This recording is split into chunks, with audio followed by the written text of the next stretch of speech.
So the design of this mouse is very good.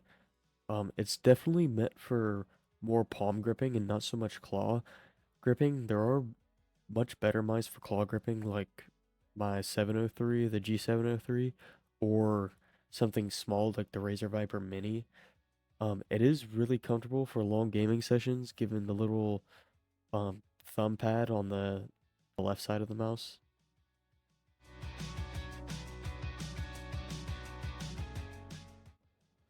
Now the build quality on this mouse is really good for the price.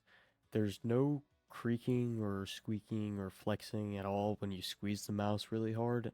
The only questionable thing I have is the sides of this mouse has like rubber gripping on it, and I feel like after a little bit of time that would start to deteriorate, kind of fall apart.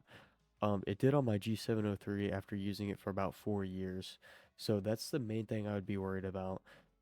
But the buttons have very nice clicks. There's no creaking, like my Viper Mini. My Viper Mini has a lot of creaking and crackling going on when I press the buttons. But the 502 has none of that. So the build quality on the 502 is very good for the price.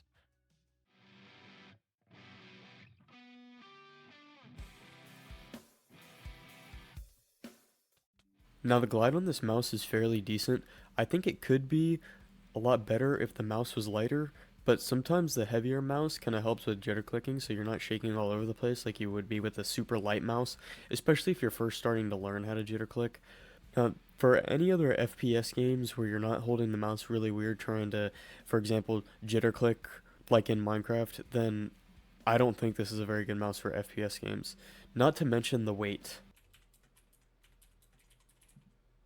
Uh, yeah, this mouse is an absolute brick, so it kind of sucks for FPS games.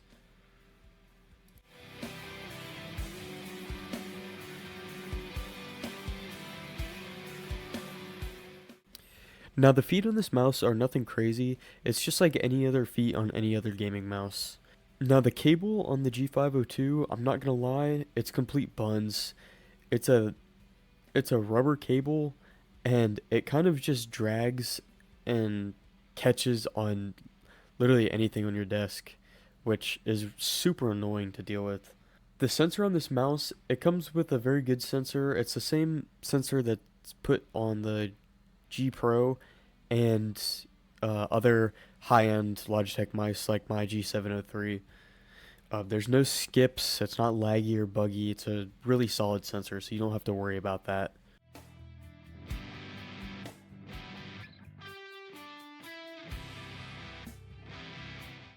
So the last thing I'm going to talk about is the clicks and the buttons on this mouse. So there's 11 buttons on this mouse, which I feel like is a little much, but you know, some people like that. That may be your thing, that may not be your thing. Personally, I don't like having that many buttons. The clicks on it are very light. They're good for jitter clicking, but I think they're a little bit too light for my liking. I kind of like more of a mouse that's a little bit harder to click because I feel like jitter clicking on this mouse, you're just not really feeling anything.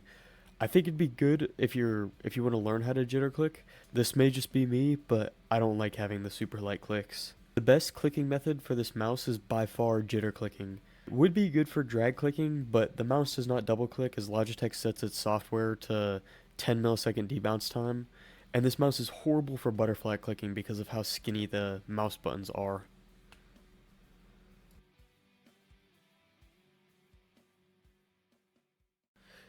Now to answer the big question, is the Logitech G502 still worth it in 2026? Personally, I would say no.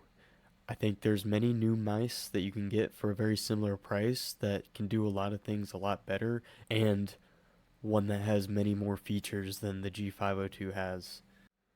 Thank you guys for watching. If you enjoyed the video, please drop a like and a sub. That'd be greatly appreciated. Alright, I hope you guys have a good day.